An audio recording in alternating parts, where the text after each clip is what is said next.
Manly ang isa sa pinakamagandang beach dito sa Sydney.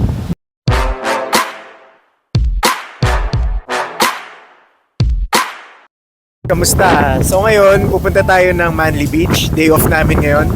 So nandito lang kami sa Sydney Harbour. Kung makikita nyo, nandito ang Opera House at ang Harbour Bridge. Bago ka makapunta ng Manly, kailangan mong sumakay ng ferry.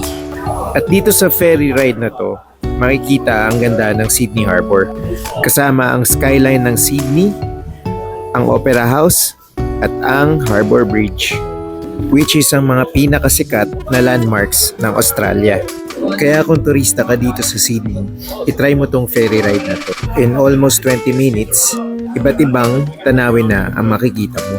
So nandito na tayo sa Manly Wharf. Mga 5 minutes lang mula dito, konting lakad lang, mararating mo na ang Manly Beach.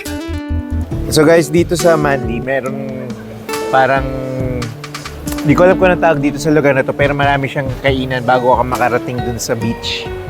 Tinry din namin yung Anita Gelato dito sa Manly. Anita, isa sa pinakamasarap na ice cream dito sa Sydney. Pagka nandito kayo sa Sydney, it's just 20 to 30 minutes away from the city ang Manly Beach. Ito yung maganda sa Sydney. Malapit lang yung beach sa kanilang city. Mga 20 to 30 minutes away, yung ilang beaches doon. Hindi kagaya sa Manila, layo ng mga dagat. Manila Bay lang yung malapit, pero bawal kang mag-swimming, di ba? Manly ang isa sa pinakamagandang beach dito sa Sydney.